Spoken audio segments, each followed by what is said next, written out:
Clean. So, all right, I gotta know. I did that at Kenny's house. I'm gonna keep it a buck. You flooded Kenny's toilet? Ain't no way. Did you really? Made a mess. No, I ain't making a mess. It, like I said, it was they didn't. Okay. It was one of those that got right to the top. But they didn't have a plunger. Did you ask? It was like middle of the night. They.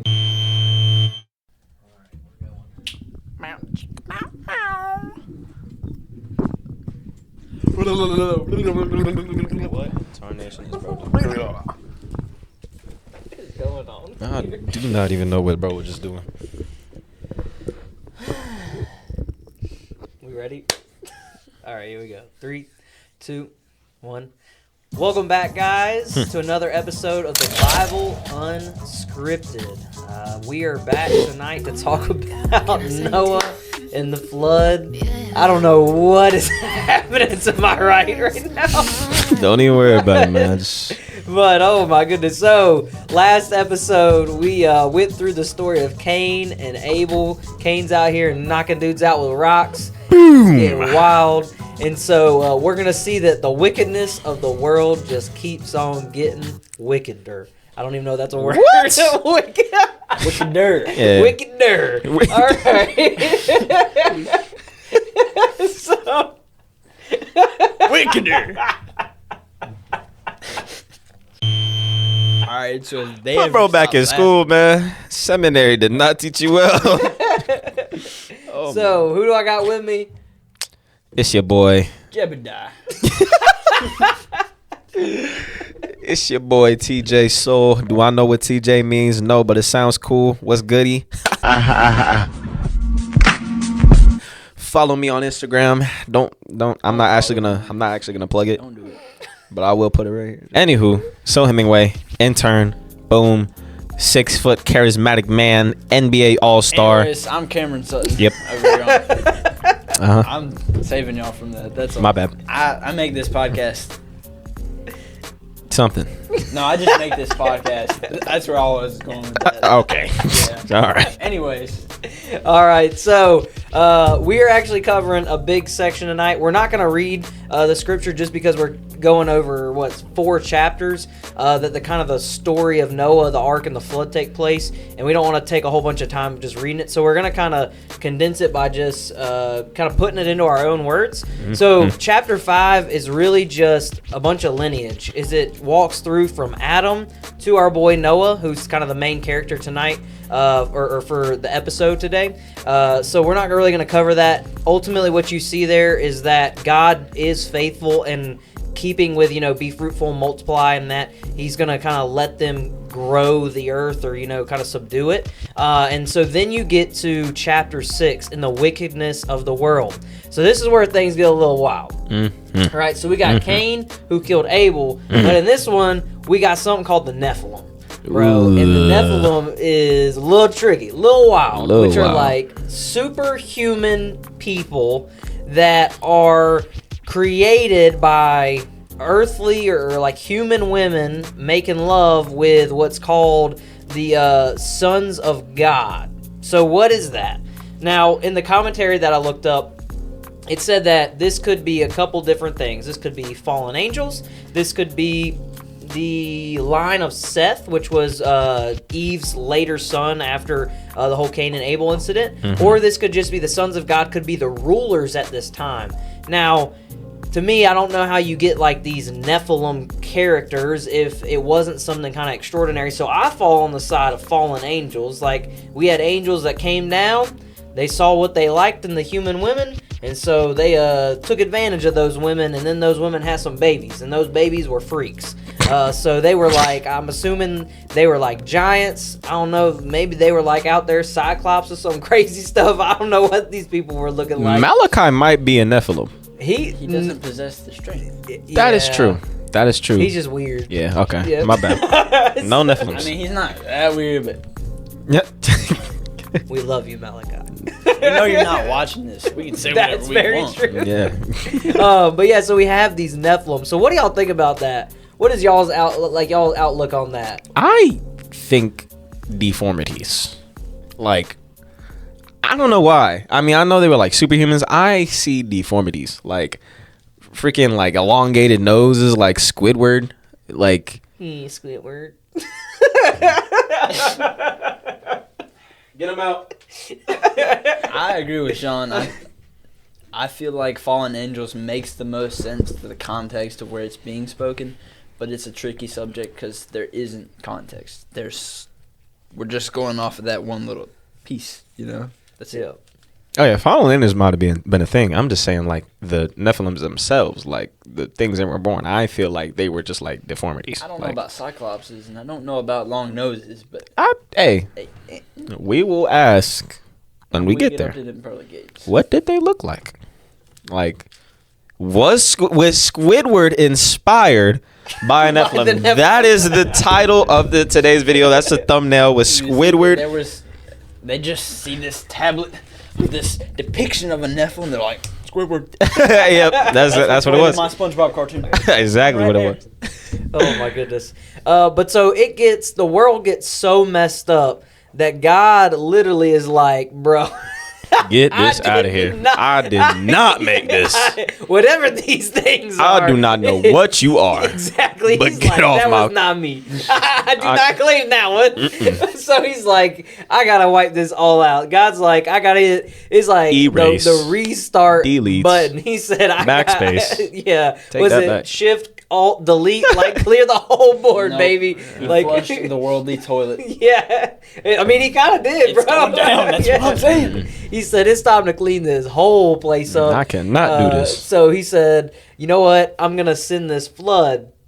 But he does have a dude named Noah who it says that he found favor in the eyes of the Lord. So we, assume that means that Noah was faithful still to kind of the idea of who God was still believing in God while the world around him apparently was falling apart. And so God comes later in chapter 6 and he starts giving Noah these instructions of what Noah is to do. And pretty much he tells him, you know what, you're going to build a boat. And I'm going to bring a flood, and you are going to put these animals in this boat. And he gives them all these specific details of like how long and how wide and how tall and the decks and the type of wood and the tar to put around and all this crazy stuff. And God's like, but I'm going to protect you in this moment. Now, something that we miss a lot is that up until this point, it had never rained on earth. There was no rain. The water came from below. Right? So like, spring, have you ever seen a spring like where it's weird, like water legit just comes out of the ground? So before this point, that's where water came from, was from the ground, right? But here we're going to see that water for the first time is actually going to fall from the heavens, fall from the clouds. And so think about that. God comes to you, he's like, I want you to build a big boat. And I'm going to put a bunch of animals in it. And then I'm going to make this thing called rain happen that's not happened. And it's going to completely cover the world. And then you're going to float around in this boat for a while. I like to think of it as God tells him, I need you to build a boat. And he's like, what do you mean? What do you mean build a boat? And then he's like, I don't like you people. You don't listen. So the sky's going to cry. Yep. And it's going to cry a lot. And you're going to need this boat. Unless you want to join them. You're going to save all these animals. And he's just like, okay. I don't get paid. You get paid in the Lord, God. You get paid in life. That's what you get paid with. So yes, he builds this boat. And it is, it's almost like God's like, if you build it, they will come. And sure enough, all the animals like rolled up to the boat, 2 by 2 and all that kind of stuff, and show up into the boat. And then specifically, they get more of the sacrificial animals, the ones that they would sacrifice in that time. So they have I think it's 7 pairs of those. So they have a couple more. That way, they can sacrifice those animals when they get off the boat. But think about that. The existence of those animals was in the hands of Noah and his family. Because if they only had 2 of them in the boat, bro, something happens to one, you're done. There's that whole rate. That species that whole is species done. of animals just gone. Unless you crossbreed. That's true. That, I mean, But one thing, like, he didn't have to round up all the animals. Yeah, every so time. it tells us that Noah does everything exactly how God told him. He builds this big old boat. So I was like, he puts his family in there. They get ready. God brought them to him. All the animals line up at the door. So it's specifically just the animals that like the ones that walk on the ground and the birds that fly. Obviously, I'm assuming if the world flooded, the sea creatures just kind of kept on doing life how they wanted to do life. But I don't know. I just know they weren't in the boat. And so they all get in the boat. It says that God seals the door. So like he closes the door up and then they sit there for 7 days, right? So think about this. For a week, Noah, his family, and all these people are just sitting in the boat and nothing's happening. Could you like think about it? 7 days and they're just like, that's what I'm saying. Waiting, it's not even like, have you ever been on a ferry? Like, yeah. And you've gone far enough out to not see anything around you. Yeah. That's what it was like. There was no indentation of anything anywhere. There's just water. Well, this is before the water. They waited 7 days before it rained. Yeah, they're just like chilling in a desert in a boat. What are you guys doing over there? Oh, we're just... Don't mind us. We're waiting on something. Yeah. We're waiting. That's what's funny. It's like... wet. It's like, I guarantee you that the people probably walked out to that boat and were like, because Noah probably, because you're not hiding a boat that's the size of a football field, right? No. So the people had to see this man building this thing. It's not like he built it overnight with him and his, family. No, it took a while to build. Mm-hmm. And so, people are like, what is this dude doing out here? So they probably came out like, what's going on? He's like, all right, look, I'm not going to lie to you. God's going to flood the earth. Y'all are all going to die, but I'm going to live. And so 7 days his boat's just chilling there. And they're sitting inside. Them people rolled up there like, oh, so it's going to flood. Yeah. Hey, you for idiot. Real? Like, where's the water? Where's the water? Hey, give me back my wood. I need that. Exactly. Like, 7 days they sit there. And I can't imagine, like, Noah had to have been doubting at some point, like, oh, yeah. All right, man, something not right here. We've been sitting here for 7 days. I built this boat and ain't no water. Where is, like, no. Yeah. No. I got all these animals on here. They're loud. They're hungry. Did you mean flooded in oxygen? Because people still breathing.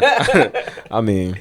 Oh, my God. So after 7 days, though, it says that God opens up the heavens. They start pouring. The springs start flowing. And then for 40 days, the water just fills up like if you clog a toilet. Y'all know that what moment? What a comparison. Y'all know that moment, like, right? That feeling when your heart just You're drops. watching the water and it just gets right to the edge and just... Can't even stick the plunger in there. I don't have to clean it. So, all right, I got to know. I did that at Kenny's house. I'm going to keep it a buck. You flooded Kenny's toilet? Ain't no way. Did you really? Made a mess. No, I ain't making a mess. It, like I said, it was they didn't, okay. It was one of those that got right to the top? Mm-hmm. But they didn't have a plunger. Did you ask? It was like middle of the night. They were asleep. This is when we were all sleeping over, like when we had that sleepover at Kenny's. I didn't even use number 2 or anything. I just listen, man. I don't remember. It was like something weird was the toilet, but it flooded. I was like, okay. You flooded his toilet and just did. It was like, never said anything to this man. I was like, okay. He's gonna find out. We got a scenario. If he's not, I had a water bottle, right? No, you did not suck the water out of the toilet with the water. I tried my best to my ability to get that junk down before they woke up. I took that water bottle, I cut it a little bit so like I didn't actually stick my hand in there. I just scooped it into the bathtub. To this day, Kenny does not know about this. To this day, he does not know about this. Well, he's gonna know now. Hey, Kenny. I tried my best, man. You gotta fix. That's your plumbing. That is not me. I did my part. I did my part. What do you mean the title? Whatever the title was, it's now. It is not. I flooded Kenny's toilet. Yo, it was like 4 a.m, bro. I was like, bro, I'm not trying to do this right now. You could have told him the next day. No, because we were gone. Like 5 a.m. Yeah, this was like right before everybody woke up. I was like, yo, dude, I can't. And then Malachi came in the bathroom right after this. It still wasn't all the way down. It was just down a little bit, like a couple of inches down. I was like, yo, I'm not doing this, bro. He didn't say nothing? I guess he thought it was normal. Oh my goodness. I don't know. But Kenny, my bad. You know what I'm saying? My bad. That's all I'm saying. I didn't tell you about this, but now you found out the truth. Confessions of the podcast. Okay. You were saying? Yeah. So the water filled up there. Like Kenny's toilet. Like Kenny's toilet. Okay. So for 40 days, we get all this water. Boat takes off. It starts floating. And it says it gets to the point, like, even the tops of the mountains, you couldn't see them. So there's nothing. It's like you just said, like, there's just water. Like, you're just floating in water. There ain't nothing around. You don't see anything. It's water and it's sky, and that's all they got. And then so from there, you've got 150 days of retention. So 7 days they wait, 40 days it floods, 150 days the water remains on the earth. And then after that, 150 days of slow kind of the water goes away, and then 70 days for it to kind of dry out so they could exit the ark. So they were in that boat for over a year, roughly 370 days. They were inside that boat with a whole bunch of animals. Like, I know it stunk in there. oh, what are they doing with the poop? Where's the, like, the whole ark is sealed up. Where's the poop going? Okay, so when I was in Kentucky at the Ark thing, Yeah. There was like this video playing. I didn't get to watch it because it was like a bunch of people, but like it was like this like kind of chamber that kind of like was linked to like, okay, so it was like this big chamber, like this water bottle, and it had like branches coming out into all of the like animal like enclosures or whatever. And the way the video looked at it, when the tide would get high and the rain, or not tide would get high, when the rain entered from the top, it would fill up this little chamber and it would leak out into the animal enclosures, and that's how they got their water. But some would like come out and stuff like that and flood into the like animal enclosures a little bit, so it would like kind of wash all the waste, kind of like a toilet, and would like come back through this little drainage hole and go into this like, I guess, secondary tank or whatever. So it kind of like just washed it out. Is that theoretical or That's what is that it. supported by? No, well, the art museum is like, they take scripture, but then they also take like artistic liberties or whatever. So Yeah. like, it's part like made up of what they think happened. So Yes, I don't know how factual that is. I just. I mean, they had to do something. A year worth of poop That's from crazy. a person alone. Did you have to think he got his whole family, and they got animals like, there was probably like big animals like elephants and stuff on there. Like, a year's worth of poop is a lot. Like, there's no way they're Shoot, just a day's worth of poop. Yeah, Like, God said that he would protect him. he did, bro. You think he didn't poop for a year? No, I don't think. No, I think that he helped him out. A little bit. There had to be some. The poop had to go somewhere. I don't know. will take your sense of smell. We can So keep you talking don't about have silly to. things. You're like trying to. I feel like this is you trying to change the name to where did the poop go? No, It's it's not. still gonna be a high flooded Kenny's toilet. That's what it is. So just you can stop. Ain't no I way. see that's what's happening. Oh my goodness. So 370 days they're on this boat.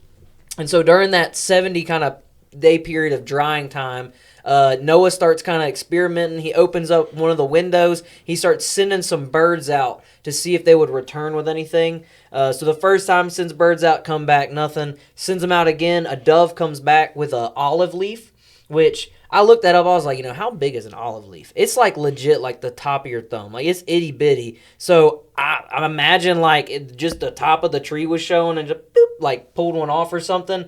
But the olive leaf actually represents a sign of peace. So it was a sign from God to Noah saying like, it's coming to an end. It's about time for you to exit. And then Noah sends the dove out one more time and it doesn't return, which showed Noah like the dove had to go somewhere. So it's time for us to get ready to exit. So God opens the door.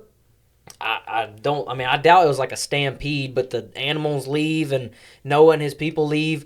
The boat's it says that it actually rests on a mountain, so the boat's kind of chilling. They get out, and the first thing Noah does is he builds an altar and he makes a sacrifice to God, which I think that's really big because it was like this whole thing was the restart, right? It was like the world has got jacked up. We got to restart this thing. And then Noah, the first thing he does when he gets off the boat is starts it off right. He's like, I'm going to sacrifice to God in this moment.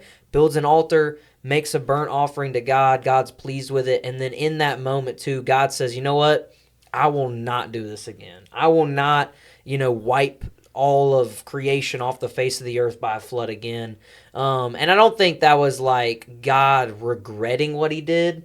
I think that's God being merciful, saying, you know, I saw how impactful this was, and so I will not do this again for your sake. Not God saying, I shouldn't have done that. He's saying, like, for man's sake, I'm not going to do that again. But so, do y'all have anything else before we hop into the application piece of, like, this crazy adventure that Noah and his family went on in this boat?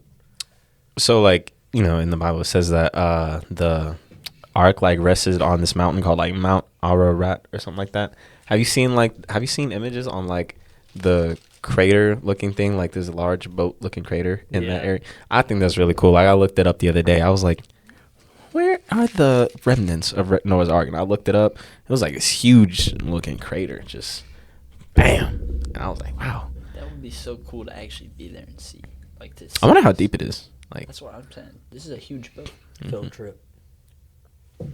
Senior trip. Y'all like and subscribe so we can go find the ark. Y'all please help us make some money, or else there's gonna be some consequence and wrangling that y'all heard it from the last few episodes. I ain't gonna say it again. That's Cameron's motto, not mine. Okay. All right. Toilet flood. Hey, for the molecules in that toilet, I basically did the great. You flooded. Made a covenant with his toilet that I would never use it again. I made a covenant. Oh my goodness! Poop water in his bathtub. I know, that's wild, bro. You put doo-doo water in his bathtub. I took a shower standing in. No, it was clear water. It was clear water. Like, it flushed. It doesn't mean they're not poop in there. I'm just saying, but like, it flushed and then it came up. We're not. Listen. Back to scripture. Back to scripture, man. Anyway. Okay, so application from this lesson. One thing that I pulled is that God's provision is different than our expectation, right? Like, in this moment, Noah he's the provision. Like, he is kind of the seed that will recreate all of man, right? And for Noah, I'm sure he understood that. Like, I'm going to be the one, me and my family, like, we're going to be the like saved individuals in this to kind of further God's plan. But it's like, think about what he went through. 370 days on a boat with a bunch of animals. Could you imagine, like, even being with your family in an enclosed space for 370 days? Oh, no. Like, you get your end, I get my end. Yeah, like, we'll talk every once in a while. Yeah, Please, like, I know the boat was big, but, like, still, you're talking, like, you were in this small space. I know it's big, but small compared to, like, life for 370 days. But I think what we see here is, like, you've got to remain faithful through the storm, right? Reality is, like, Noah and his family could have said, you know what, at day 253, they could have been like, I can't do this anymore. You know what? I'm going to jump out the boat. Oh, like, you know what I'm saying? I'm going for a swim. Yeah, you know, and they could have decided, I just can't do this. But I think what we see here is, like, we have to be patient and wait on God, and he will provide through the storm. But sometimes we got to weather the storm, right? Mm-hmm. It didn't say that Noah was, like, kept from the storm. No, the dude is thrown in the middle of it, right? Like, he's in a boat, but, like, he's still thrown in the middle of this thing. This man probably flipping upside down. Oh, yeah. I don't in any way think the boat was just like, boop. No, like, I bet you it was, like, a straight hurricane that came through. And so he had to go through that storm to reach the provision of God. And I think in our lives, sometimes we have to realize is God's provision doesn't mean, like, we pray like, God, I'm going through this. Can you fix it? Boom. And he fixes it. Sometimes his provision's on the other end, and we have to reach that provision. Like you're saying, this is the perfect example of God doesn't bring you over things. He brings you through them. Me personally, you kind of covered my main application point was being faithful regardless of the situational. And, you know, like, obviously, this probably was not, like, an easy thing for Noah to, like, endure, you know? It was, like, probably draining physically from the time he was building it to the actual event, you know, like, dealing with the storm, all the animals, blah, blah, blah, you know, like, because, you know, it was a long period of time that it took to make the boat. I'm sure he had many doubts of, like, you know, okay, you know, like, am I really doing, like, is this really gonna happen? Do I really have to do this? Can I get other people in on this? Does it have to be me? Like, can it be someone else? You know what I'm saying? So, like, I'm sure he had his doubts and, like, had his times where he didn't want to follow through or whatever, but because of his faithfulness, he got to see the other side, you know? And a lot of times I feel like, obviously, we are a lot less spiritually disciplined than the people of the Bible. You know, they had, like, because God was, like, prevalent to them. So, obviously, their faith was, like, immense. We are not like that. Our faith is, like, minute compare. But regardless, I think, where was I getting? Oh, yeah. Regardless, it doesn't mean that they didn't have their struggles with faith. Just because God was not there physically, but just because God was entangled with it doesn't mean that they were just automatically prone to being able to fulfill every one of his commands with 100% certainty and 100% comfort and et cetera, et cetera, et cetera. You know, it still came with its challenges, but because we have examples of so many people that listen to God despite of their own feelings, and they sacrificed, you know, we talked about in the last episode, sacrificing things that are not worthy of God, but like sacrificing the important things. Because they sacrifice the important things, they see the provision.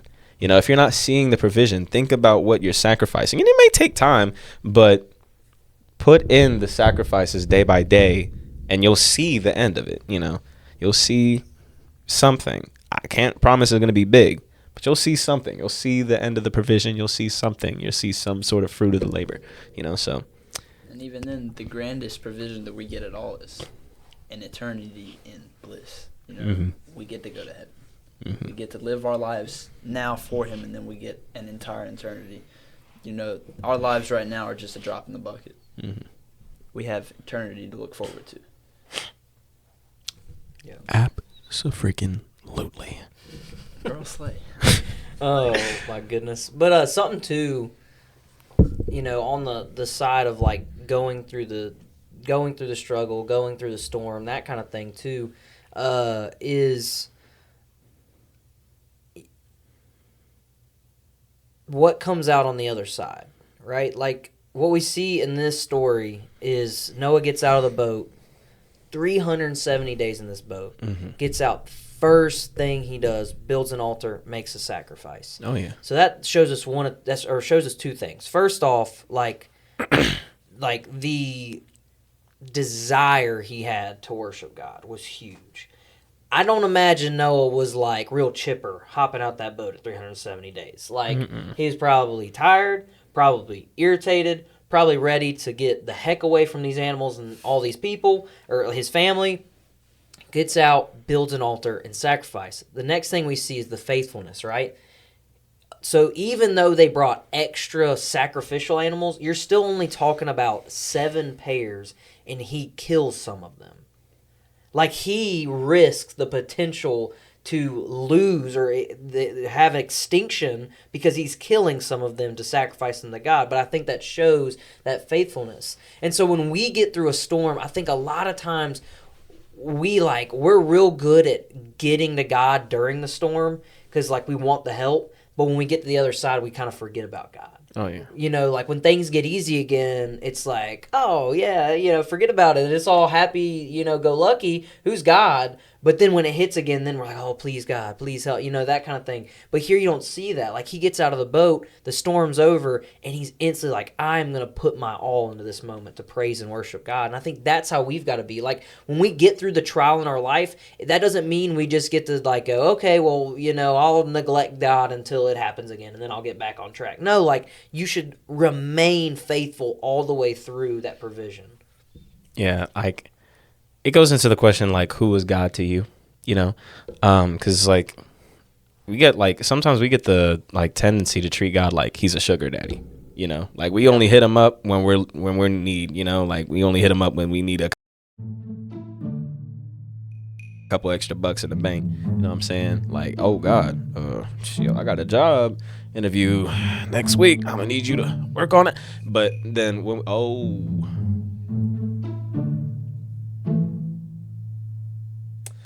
so podcast, our camera just shut off, so like we're gonna hit a quick intermission. I'm gonna slap some music in here. 3, 2, 1. See y'all next week. Wait, we're not done. Is it gonna work? Yeah, you just gotta reset it. Podcast, we are. Oh my goodness, you just about. Oh my goodness. Sorry about that. Our camera shut off for a second. Our camera died. And Soul died. And Soul just about lost his life. Things I do for this podcast. Oh man. my goodness. So you were talking about treating God like a sugar daddy. Yeah. We can't treat God like a sugar daddy. You know what I mean? Like he's not something like you can just come to whenever like you're low on bucks or you're like low in life or whatever. It's like a companion. You know what I'm saying? Like you don't treat your spouse like we're called like the bride of Christ, bride of God. You can't treat your spouse like nice only when you need something. You know what I'm saying? Like that's not a relationship. That is a like parasitic thing. We don't want to be a parasite to God because what is God gonna do to his parasites? Bye-bye. Brush them away. You know what I'm saying? Like, it's a mutualistic, you give, God gives. And even if God doesn't give back, you give anyway because God already gave. You know what I mean? God's given you more than you can ever give. Exactly. You give because God already gave. And you can hope that God gives. You can have an expectation. That's fine. But you continue to give anyway. Even if God doesn't give at that moment, it's still giving because he gave. It's not... I'm going to give to you a little bit so you can give back to me. And then once you give me what I want, then I'll come back to you when I need a little bit more. That's not what that is. It's a give because he gave. And then even if he doesn't, you continue to give anyway. That's a relationship. That's real talk on Jesus Christ. You know what I'm saying? Like that's real love for Jesus, So the last little point I had here was talking about finding joy in the small signs that God gives us, right? Mm-hmm. So, like, Noah's been in that boat for a long time. He's sending these birds out, and I'm sure he's like, please, like, can we open this door? And it says that dove brings back that small little olive leaf. I know he was jumping. Right? Like, yeah. The amount of faith, like, you've seen nothing but water, sky, and these a year. For over a year. And he brings back this leaf. The amount of hope and joy that can be brought to you over something as simple as a leaf. He was hitting the nene for sure. I mean, he was hitting the nene. He was widowy hitting the witty. But like, think about it. That little leaf could bring him so much joy throughout all that anguish. And we, like you're saying, we skip over these little things. Yeah. Like, we are so blessed to be going through things nowhere near as bad as that. Oh, yeah, for sure. And we overlook those things, but we need to take the time to appreciate that. The fact that we can wake up and see flowers in the middle of a spring, that's beautiful. Yeah. That is very beautiful. Our society today would not be able to cope. Like, we would not know what to do. And whenever the end times come, whenever Jesus' second coming is, I hope y'all read y'all scriptures. Y'all got to figure out something because I'm going to keep it a buck. I'm not trying to be there with y'all. So I'm hoping y'all got a contingency plan on how y'all going to get through this if you haven't received your salvation already. I mean, I'm just saying, because they went through some crazy times. We don't got to go, like, what was the worst thing we had? COVID? Like, I mean, yeah, COVID was bad, but what was the worst thing you had to do? Wear a mask? Like, be for real. You know what I'm saying? Like, there were locusts with hair and human faces coming at a time we don't know. You know what I'm saying? We might not, be alive when we see it, but we might. You know what I'm saying? So that's a whole nother application point. I'm getting ahead of myself. I'm just saying, like, we got to be grateful that we are not experiencing the times of the Bible. You know what I'm saying? Like, we got to be grateful that we didn't have to go through any of this. We didn't have to go through a flood. You know, you don't have to go through any of that. But people still find a way to complain. Oh my Lord, next topic, because I'm getting ahead of myself. My fault. You know what I'm saying? Like, that's like a whole nother podcast episode. I'm saying. Who hurt you? Hey. Next episode will be Soul's therapy. Therapy session for Soul. Oh my goodness. Well, do y'all have anything else? I think we covered everything on my behalf. Is this our conclusion? Soul is a damaged individual who floods toilets. Let me make a trailer. I'm gonna make a soundtrack. I'm gonna record like a little movie clip when I get home about me flooding toilets. So if y'all see it in the video, don't question. But anyways, let me get into the voice acting part. He's a young man who's been scarred over the millennia. All right, so thank you guys for joining us this episode on the Bible Unscripted. We found out a lot today. We found out about the Nephilim, Noah's Ark, the flood. The second flood. The second flood in Kenny's bathroom. And then I think Soul's going to have a long talk in small group tomorrow. So that'll be if he makes it to then. But thank you so much for joining us. We hope that you'll join us next time. We're going to talk about the covenant that comes from God after Noah makes the sacrifice, after the flood is over, the ark has landed. We're going to talk about this promise that God makes to Noah, which extends to all people. So thank you so much. Don't forget to boom on that like button every time you see another video, and hit that bell and subscribe, or else I'm gonna have to come to your front door, and you don't want that. He has been practicing that all week. I promise you I have not. Excited for that moment. That right there was the peak of his life.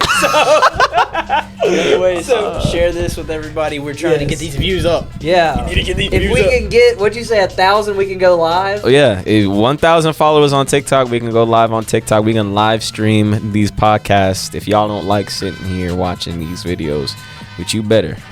So, or else I'm gonna come to your front door. Share us with your friends, your mom, your dad, your grandma, your Aunt Susie, who you haven't seen since you were if you 2. sharing this with your grandma, show her this. All right, so thank you. Have a good night. Enough risen the grandmas, man. Gosh, I'm tired of it. My bad.